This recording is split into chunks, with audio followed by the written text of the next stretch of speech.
What's going on, everybody, and welcome into another episode of HBCU Huddle. I am CJ Hurt. I'm usually joined by Mike Wallace on my right, but Mike is up in Nashville with the Memphis Grizzlies as they start their training camp. So in his place, I am pleased to be joined and really excited to be joined by my man Sherman. Sherm is a one-third of the Sneakfest crew, does great work with them, and he's got to show up here on these airwaves on Grind City Media Tuesdays at 2, the Sneakfest show. You don't want to miss that. Sherm is also a proud Miles alum. Sherm, what's going on, man? Where can them people follow you at? Golden Bears in the house. What's going on, everybody? Again, appreciate CJ for allowing me to come up here. Appreciate you, Mike, for me taking over your job today while you up there in Nashville with the Grizzlies.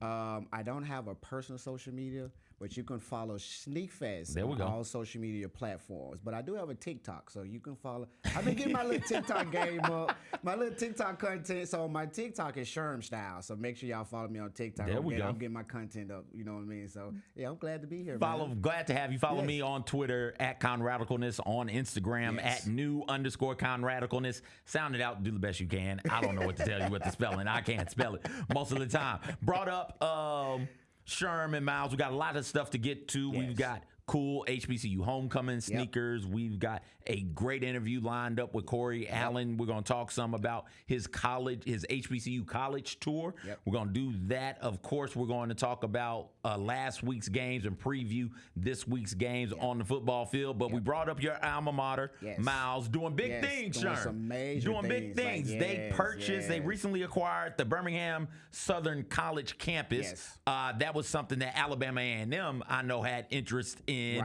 To see Miles do that, I'll ask it to you in this sort of a way.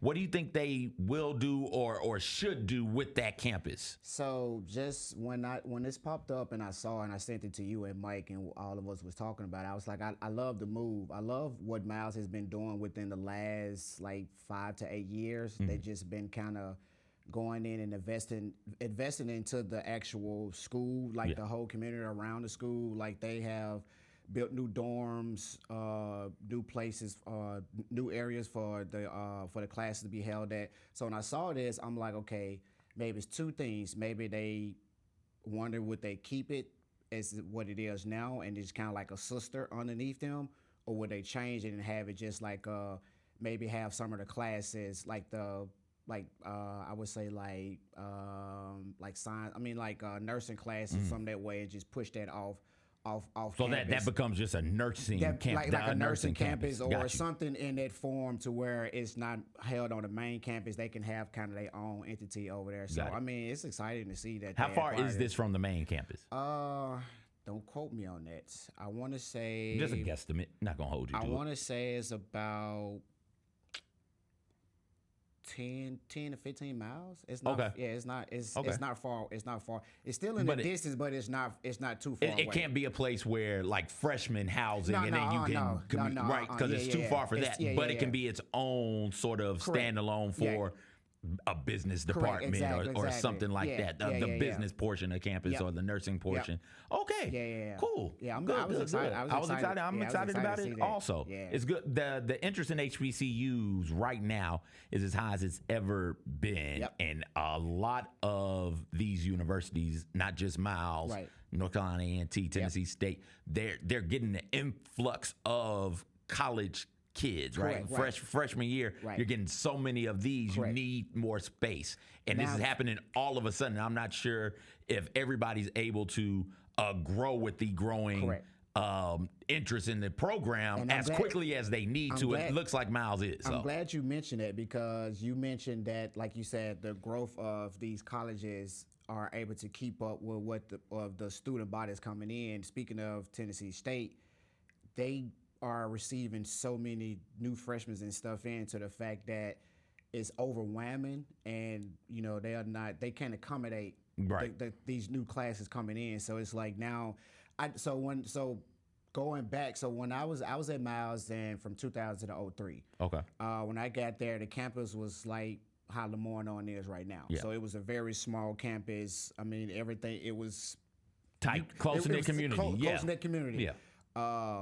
because of the class, the freshman class that of us that came in was so big to where they had to house us out at like the local motels and stuff. Got you. So we were like around the corner from the campus with at those motels and hotels and stuff. They would buy them out like every semester, a certain amount of floor, a certain amount of, but they would still rent them out to people that was coming into the city. So it was a mixture of college students plus people coming in to rent out the to rent out the motels.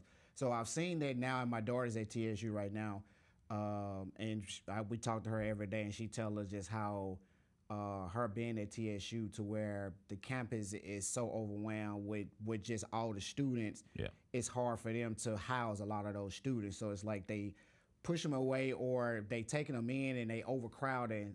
It's like at some point, when are some of these colleges gonna say, okay, hey, let's slow down so we can focus on building up, kind of like what Miles has done, start building up around, and so we can start accepting all these. You got to have the infrastructure to bring the students in, but you also don't want to be turning the students away, because there's a population that needs that higher education. It's a tough spot to be in as an administrator. And I applaud Miles. This will be the only time I say anything nice about Miles for being able to pull this off, right? Getting this done. That's huge, and that's big for them. I took a playful jab at Miles because Mike is in here to take all of this heat, all of this smoke that I have for Grambling State after they fell to Prairie View A&M.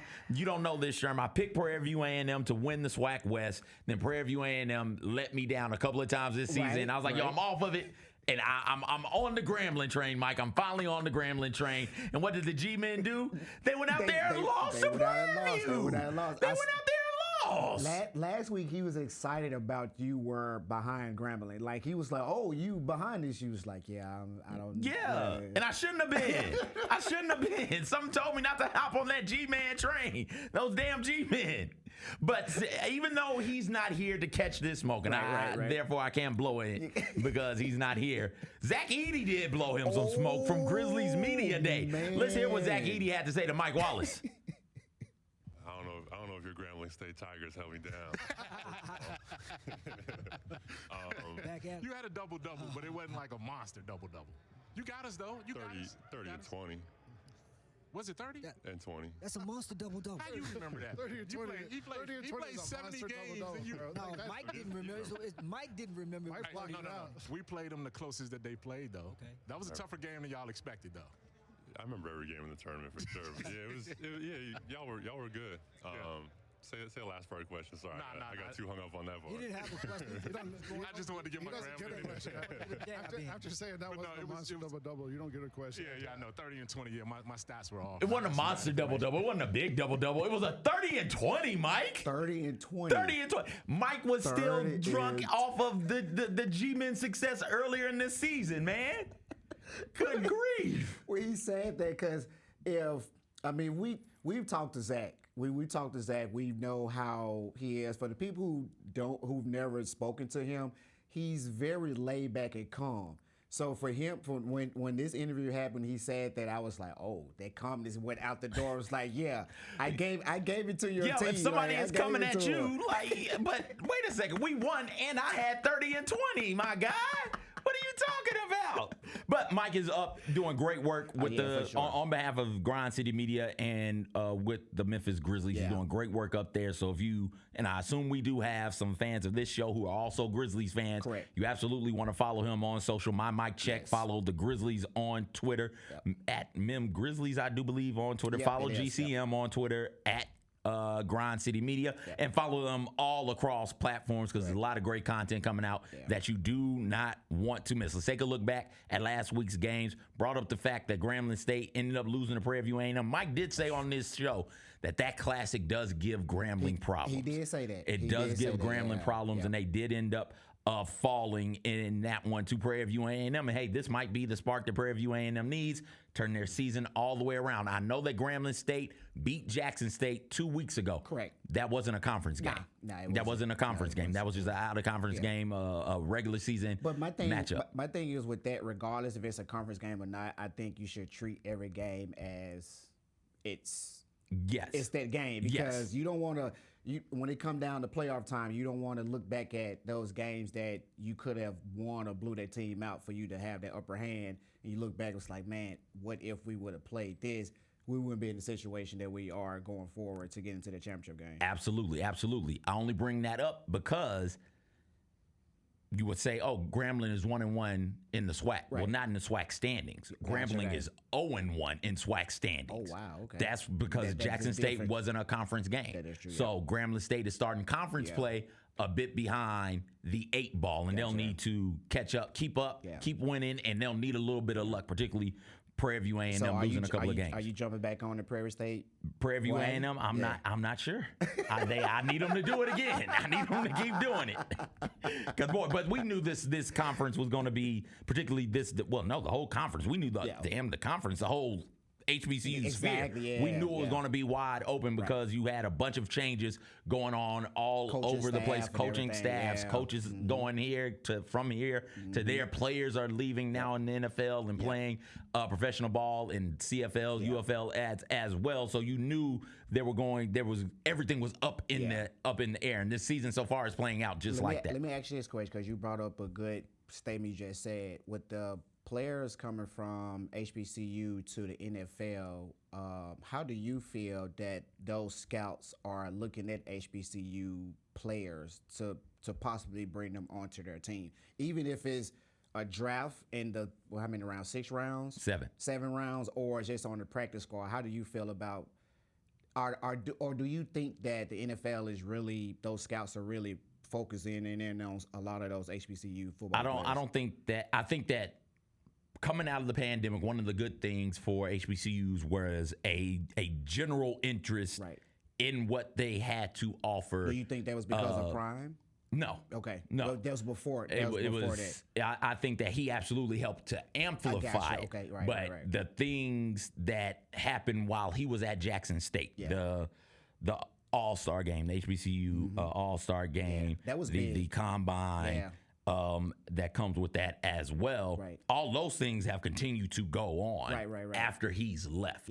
And so I think that the NFL is making an effort to try and do a better job of scouting these young men on the football field. It's hard. It's hard. You've got to go and scout. There's talent There's talent there. There's talent to be mined, and getting all of that talent in one spot is what is key going forward, and the NFL has things in place to go about doing that. Now, injury to Davius Richards aside, like that particular game, the HBCU All-Star game, I'm blanking on the name of it. That is big. That is important. We see the Shrine Bowl. We see the Senior Bowl. To get that type of a thing for HBCUs is huge because it puts all of the talent in one spot, and everybody can say, okay, we can send a scout. It's easier for us to send a scout here to, I do believe, in New Orleans, instead of trying to send a scout to middle of nowhere, Mississippi, to Arkansas, see Alcorn State, to something. Pine Bluff, to see Arkansas Pine Bluff, to then to have to send them to Nashville to see 2 or 3 Tennessee State players, right? You get all those players in one spot, and that makes it a whole lot easier, and then allows the NFL to do a much better job of scouting the HBCU players. Now, we are a ways away from the NFL draft. We're still in the season, and one of the best surprises, biggest surprises, certainly of the year so far has been what Clark Atlanta has been able to do. They remained undefeated after knocking off Lane this weekend, right here, right around the corner at Central. At Central. I like the Bluff City Classic, I do believe is what they call it, because it allows for Lane to come to Memphis, an area that they need to recruit. Well, there's a ton of football talent here, and all of it isn't going to the Memphises, Southern Misses, Troys of the world. There's talent to be had here, and to get a game here in front of a community that likes HBCUs, that loves HBCUs, a lot of HBCU grads here. I think that bodes well for Lane. How is that them hosting that event at Central? Is Central big enough to host that event? Yeah. So they don't need to move it over to Liberty Bowl. No. It's gotcha. Listen, it's man. just right for that. I love HBCUs. I love them with all of my heart. Yeah. It's D2 football. Yeah. Being at Central is just fine. Yes.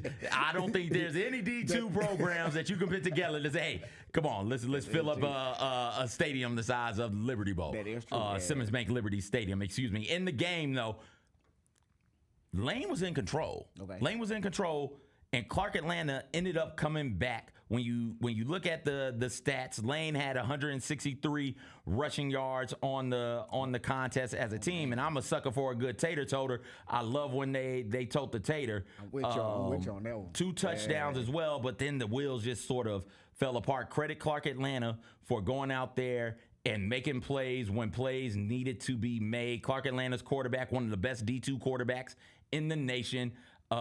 Dave Wright III, 24-43, 268 passing yards, 2 touchdowns, 1 interception in the contest. To contrast that, Gaston for Lane, 8 completions on the game, 8 for 18. Man. 8 for 18, 2 touchdown passes, and bad. Lane was in control of that game thanks to Dew on the run game. Gotcha. 131 yards rushing and 2 touchdowns. And then they just couldn't quite close the door on Clark Atlanta, allowing Clark Atlanta, who only 1 home win on the season. They're 4-0-1. That means they're 3-0-1 on the road. That's crazy. Which is amazing to stop and think about what the job that this program has done this year. And I can't think. You got to Miles when? 2000. You got there in 2000. Yeah. I got to Tuskegee in 05. Oh, gotcha, okay. All right. That means we were both in the SEAC. Correct, right, And we right. both had to play Clark Atlanta. Correct, You yeah. ever seen a good Clark team? Because I haven't. I've never seen a good Clark Atlanta team. I can't recall it. No. No, I cannot recall it. Like, not at all. Like, I think Lane. I think we got some B-roll also. Okay. Ab, if you can throw it up there. Yeah, Go ahead. I think Lane. I don't know if they got comfortable and they realized like, okay, we're doing good, so we don't have to keep putting that pressure on them. But their coaching staff should have continued to kept doing what they were doing. Okay, if the running game is working, if I got 183 yards rushing, same way what Baltimore was doing this past weekend, you got just keep feeding the running back, and until they stop the run, don't change that up.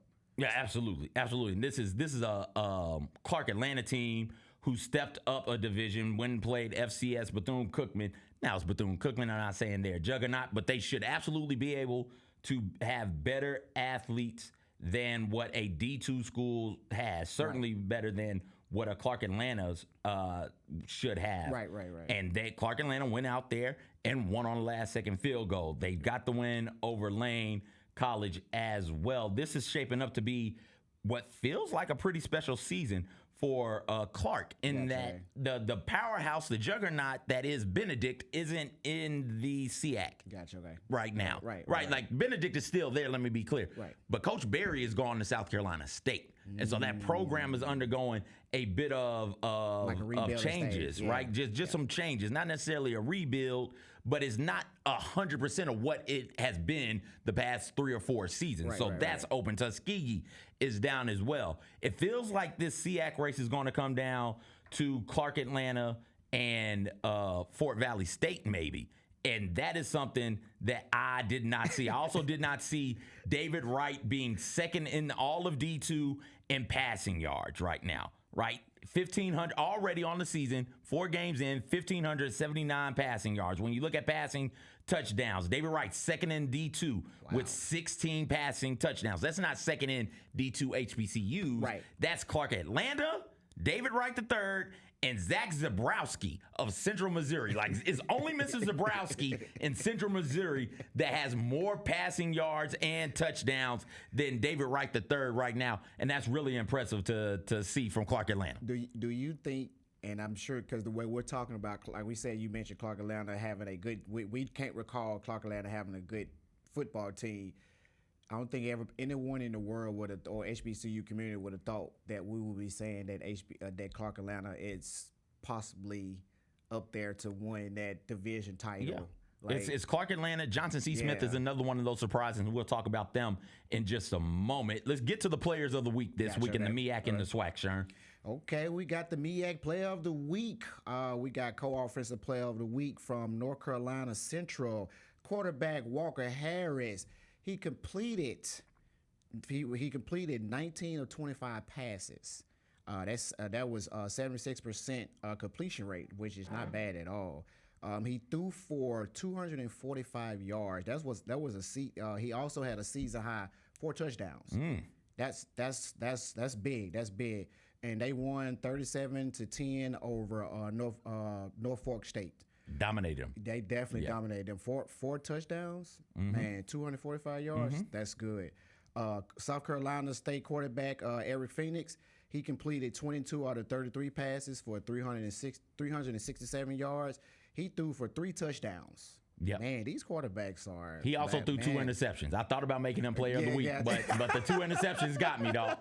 The 2 interceptions got me. That was a big win. That was a good win for Coach Barry, South Carolina State over North Carolina A&T. Yep, they won 45-25 over there. Every time I think of NC A&T State, I'm always thinking about Drumline. I don't know. That's why. Atlanta A&T. Yeah, I know, but I don't know why it always pop in my head. Like I'm just looking at like A&T all the time. Every time I see A&T on their part, I just think of Drumline. Defensive Player of the Week, South Carolina State linebacker Aaron Smith. He got 10 tackles, 7 solo tackles, which is really good. I mean, for you to have 7 solo tackles, you was really in your bag on that day. He had 1 pass breakup, and they won over NC A&T State as well too. The SWAC Player of the Week, co-offensive player. Make sure I'm saying his name correctly. Jacobian Morgan. I'm just making sure I said that right. He had 281 yards total of offense, which 185 of those were passing yards. They won over Jackson State 43-14. He had 4 touchdowns. 2 of them was rushing, 2 of them was passing. I can't say anything bad about that one there. The other co-offensive player of the week. Let's say his name. Come on, CJ. Jacorian Sewell. These names are crazy.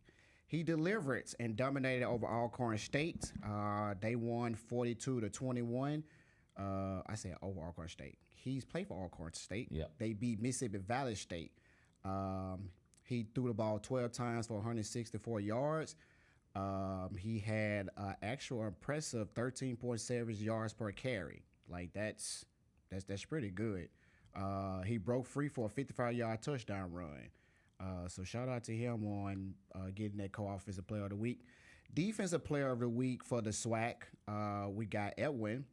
He grabbed 3 interceptions, 2 of which Alcorn turned into 2 touchdowns, and they ended up winning over Mississippi Valley 42-21. He totaled 17 yards in returns, and he broke up a pass as well too. And he had 4 tackles himself, which one of them was on special teams. So shout out to all those guys that we awarded the offensive player and the defensive player of the week this week. Absolutely. Shout out to all of those players. And now it's time for our player of the week. That was the conference's player of the week, the HBCU Huddle player of the week. Okay. Caden High, South Carolina State wide receiver, 8 receptions, 152 receiving yards, and a touchdown, 173 total yards. He added 21 yards on the ground. I gave it to him over his quarterback because of the 2 interceptions. Gotcha. But like it was a once again one of the special weeks of the season for football in the HBCU realm. Let's take a look at the polls. D2 polls has a new member. It's Johnson C. Smith making their first appearance in the D2 football polls. As we take a look right there, they come in at number 23. Okay. And again, one of the surprises of the season, Johnson C. Smith and what they've been able to do in the CIAA. So what were they ranked last week? They weren't. Oh, they weren't ranked. They weren't. So they no, jumped up. This is their first time getting in. That conference was supposed to be Virginia Union and Virginia State. Yeah. That's what it was supposed to be. And you look up, and it's Johnson C. Smith and Winston-Salem State there at the top of that conference. So I look forward to seeing how the rest of the CIAA plays out. When we take a look at the FCS polls, everything stands the same in the top 10, but we're not really interested in that because no HBCU is up there. FAMU, again, the lone HBCU, they're right there at 23 as well in the FCS polls. Now, let's get to... I love to see that. Yeah. I love to see that. My ballot this week from my ballot for the Box to Row poll looks like this. It's the same 2 at the top. It's FAMU. 1 is North Carolina Central. 2, I made some changes.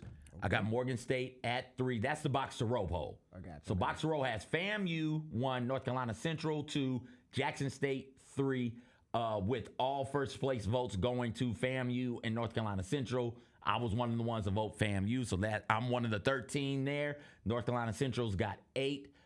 Tennessee State is at 4. Hampton at 5.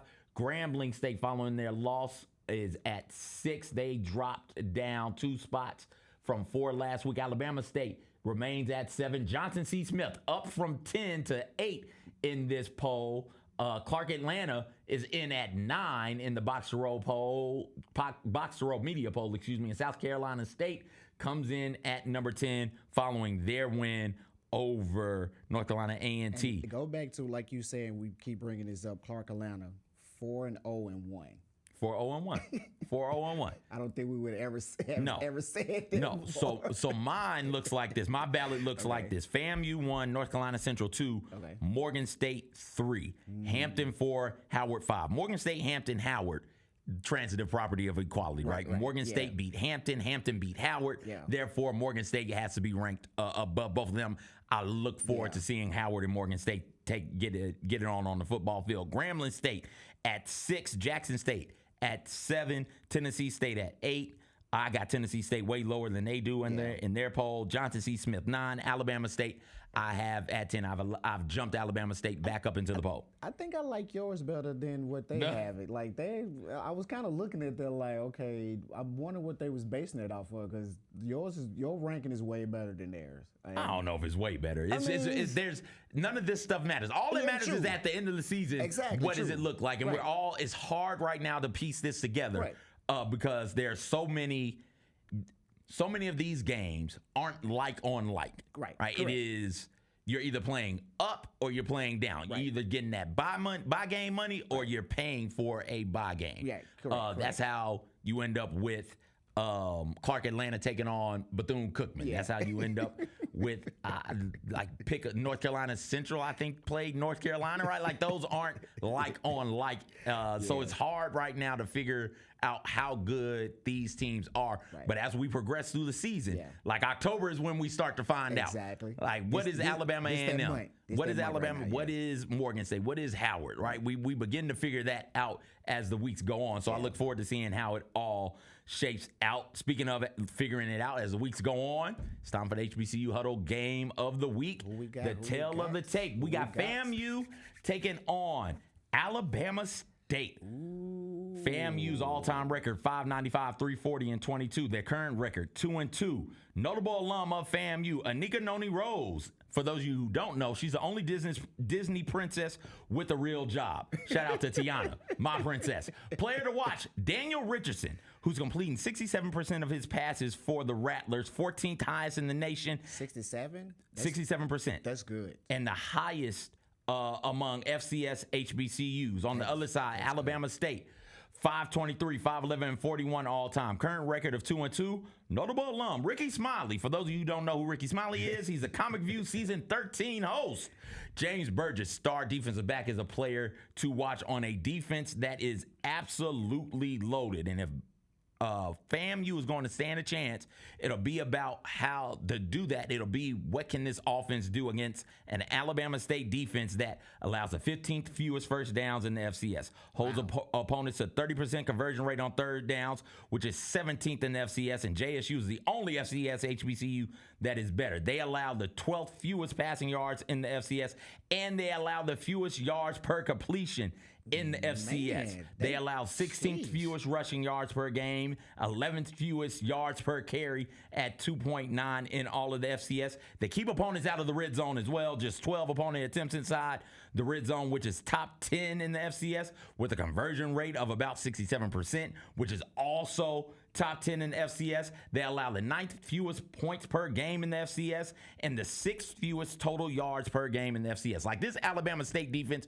we knew this coming in. They were going to be legit. It's all about what that offense can do.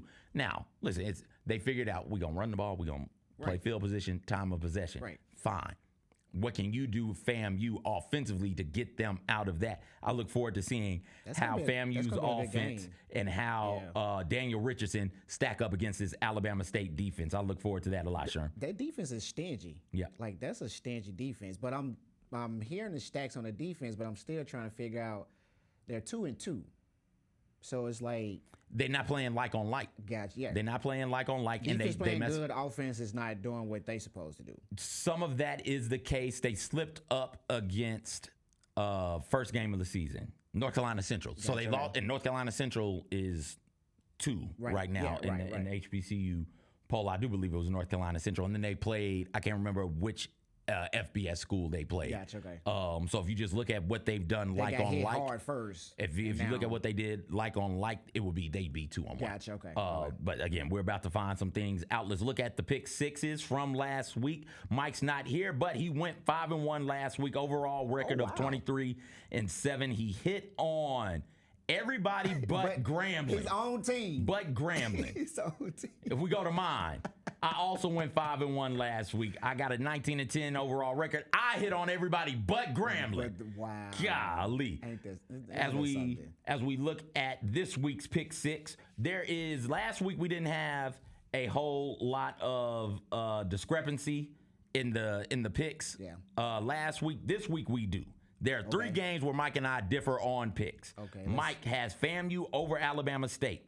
He has Jackson State over Alabama A&M. Okay. He has Tuskegee over Morehouse, which, come on, Mike. That's what I'm talking about. Golden Tigers, baby. Tuskegee Morehouse Classic. Coming back to Columbus, Georgia. That's going to be some fun.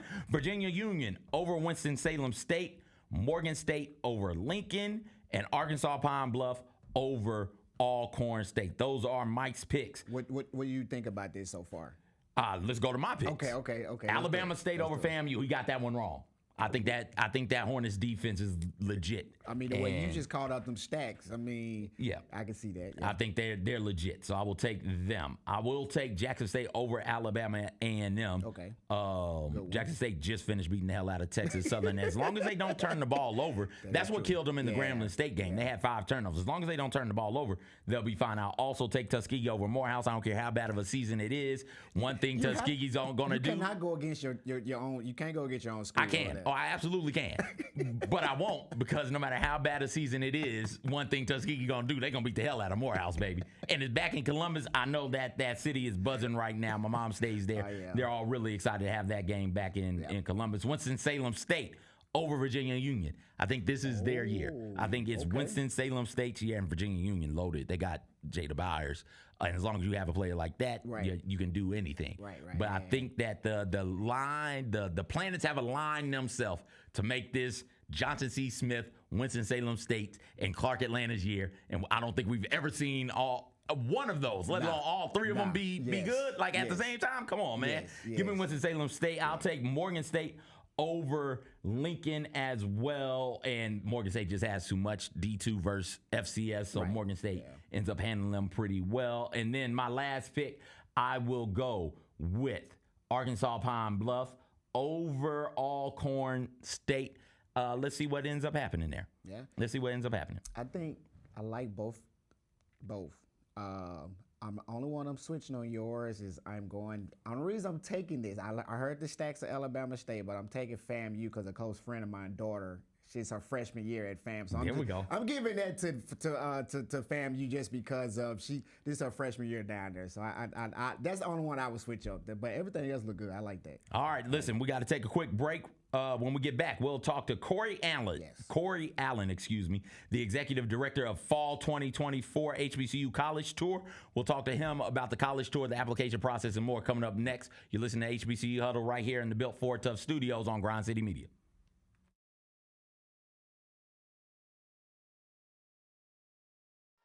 There's no substitute for experience, the knowledge gained from having been there before, and the passion to share what you know to make everyone around you better.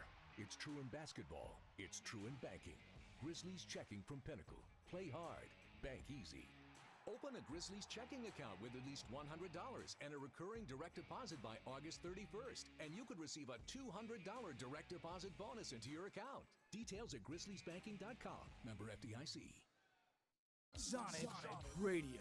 Welcome back to Sonic RNDIO. That spells radio with me, the CIO.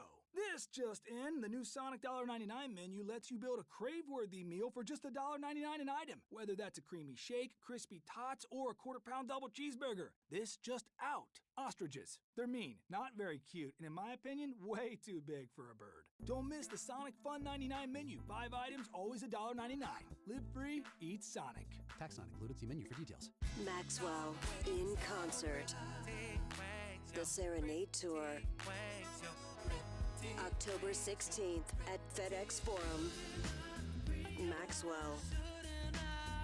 With special guest Jasmine Sullivan. And October London. Tickets on sale now at livenation.com. Don't miss Maxwell Live. When it's all on the line, you turn to the strong, the stable, the unwavering. To those with a history of raising their performance, to meet the moment. It's true in basketball.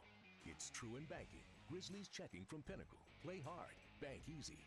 Open a Grizzlies checking account with at least $100 and a recurring direct deposit by August 31st, and you could receive a $200 direct deposit bonus into your account. Details at grizzliesbanking.com. Member FDIC.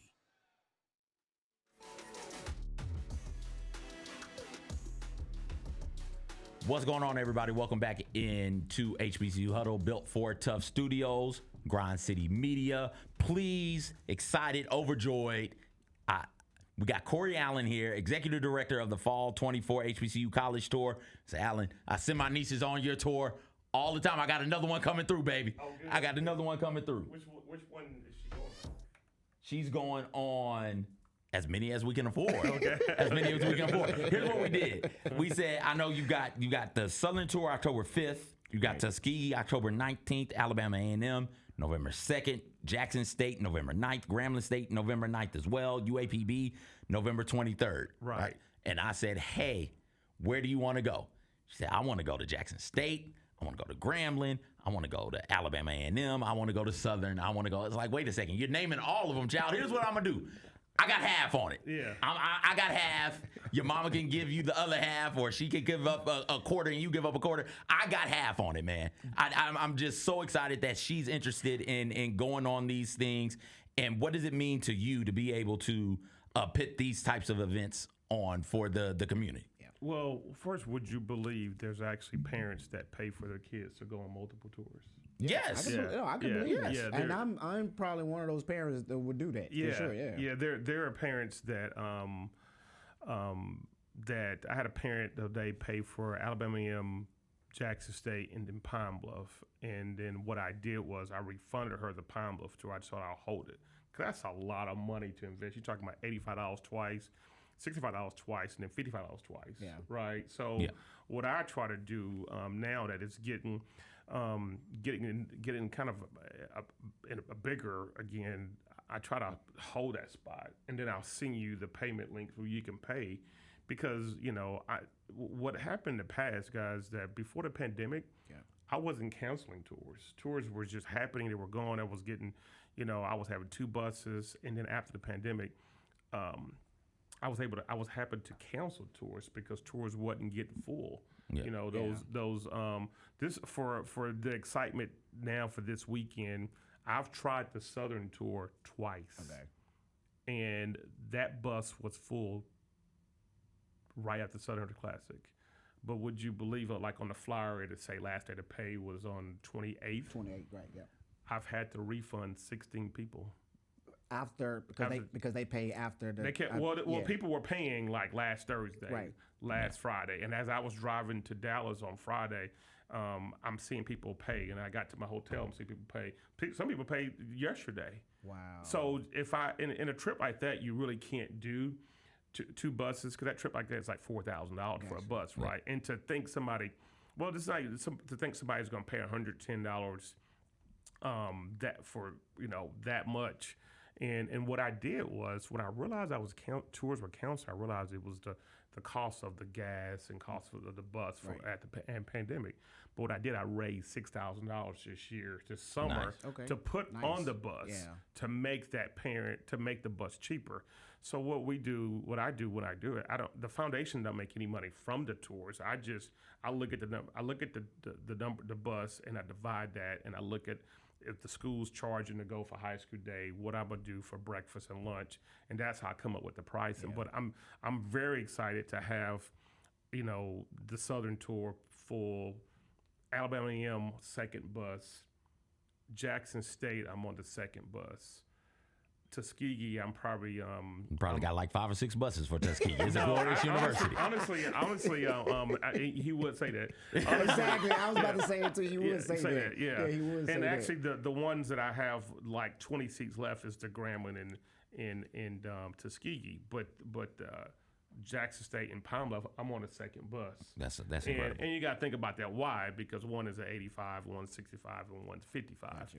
So, but at the same time, I'm excited to get back on the, we leave on Saturday at 1 a.m. Okay. So I'm excited to have that many students. And then the unique thing, gentlemen, it's to have parents. So if you look at the flyer, I welcome parents to come on the bus. Mm-hmm. And I've done that started doing that a few years ago. And I always get that question, I ask, what did the parents pay? And it looks like I'm going to change that flyer up a little bit, but parents pay the same, they're going to get the same treatment. Right. And I believe the reason a parent should come is because if your child is a senior and then this is crunch time and they go to Southern University with me, that's a 5-hour trip. Right. They like Southern. Right. Now you got to figure out how you're going to get back to Southern, right? Or get back to Grambling or go to Tuskegee. Both those three institutions, all three of those institutions are 5 hours away. Right. And so on this tour, I have 11 parents coming with me. Okay. I can believe it. That is a great feeling to have that many parents come, because before it was just parents drop their kid off, but now you got parents investing. Yeah. And it, so I'm excited. And some people think my fair is the fun time.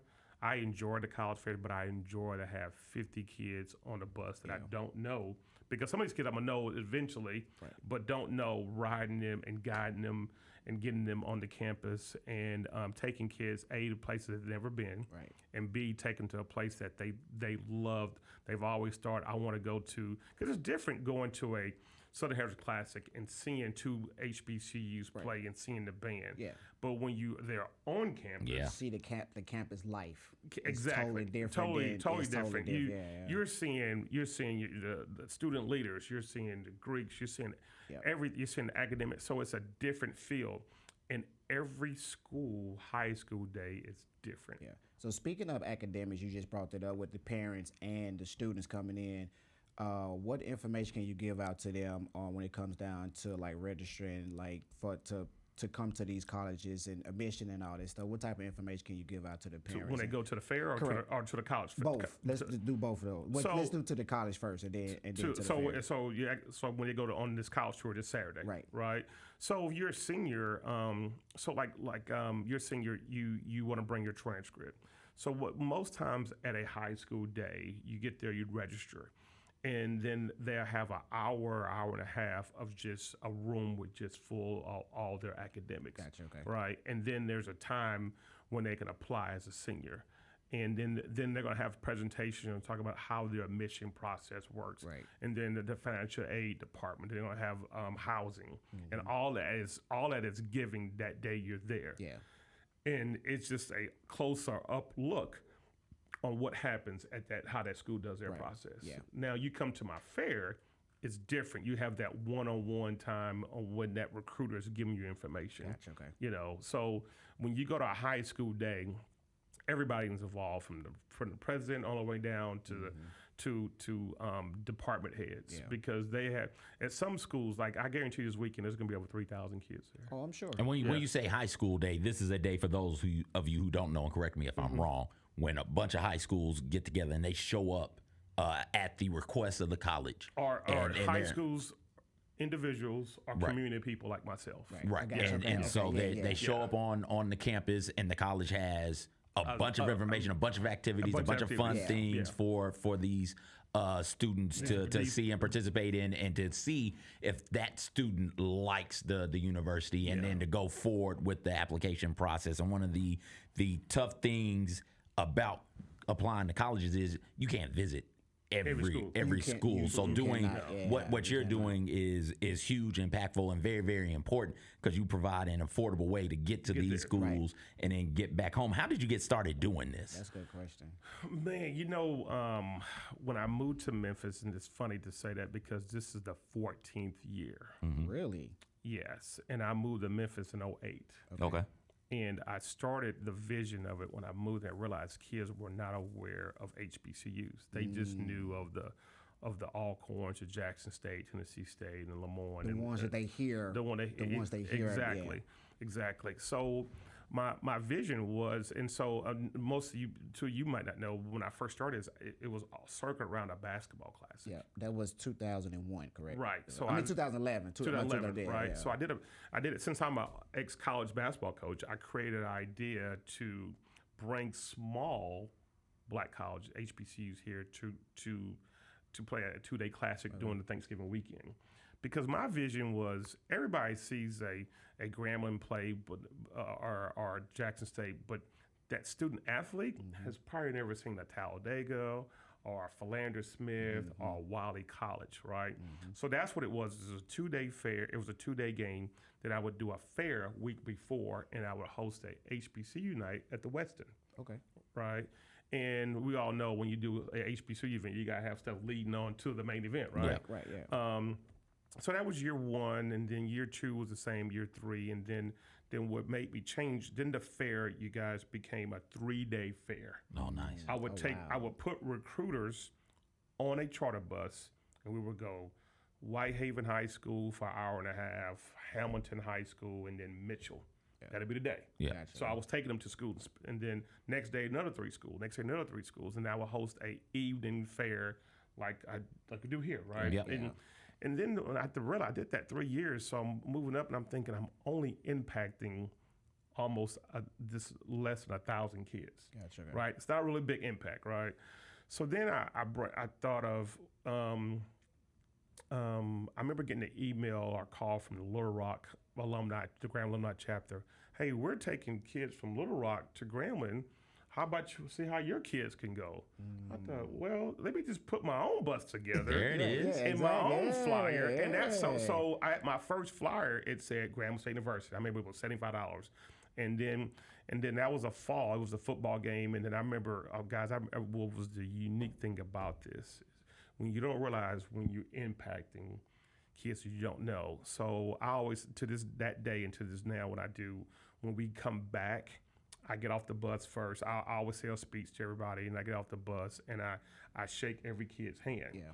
Well, I was having kids thank you for the trip. I remember getting we got back late. I got an email or a text message from a kid from Melrose. Mr. Allen, I want to thank you. That was the best trip I was getting. So I realized, wow, right? And so spring I did it to Pine Bluffs and some other places, and then I think fast forward back a little bit. My first really bus trip, guys, I actually rented a tile from Enterprise.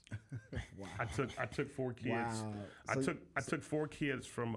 You went from a Tahoe to now charter bus. Charter buses. Mm-hmm. Wow. I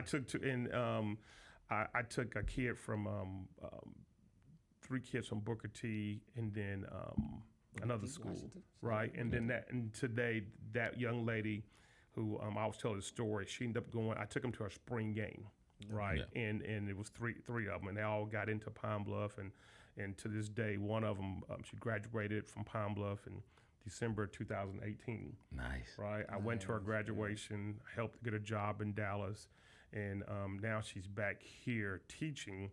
So she's like my first student, right? Yeah. Okay. Right. So I tell that little story about her, and to this day I see her like I talk to her at least 3 times a month, and like my first student I help. But then going back to the college tours, it just got so bigger. I was like, okay, let me do this school.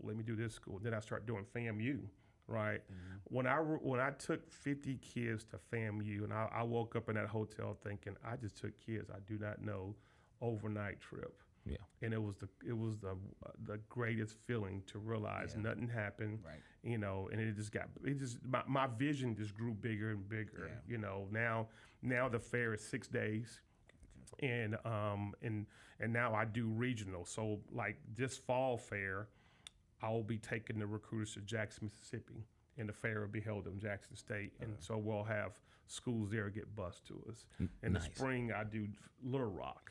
I see you have two on the same day. You have Grambling and Jackson State. And Jackson State on the same day. How is that going to work? For as logistic wise, is that two separate buses or 2 separate buses? I got you. Well, one, the both of you know, if a Grambling day is going to happen, it's going to happen. I'm sure Mike gonna be looking at this like, yes, I know. Well, he does he know? He doesn't know. No, he doesn't. Oh, Mike doesn't know. No. Do you know? No, I don't know. I'm a Grambling grad. Oh, so I didn't know that. Didn't know. Well, that's why I say if a Grambling trip will happen, it's gonna happen. Okay. That's also why we told Mike he couldn't be in the studio with us. He's like, I can't handle too many G-men, man. Y'all a different breed. Yeah, we went to school together. Yeah. Okay.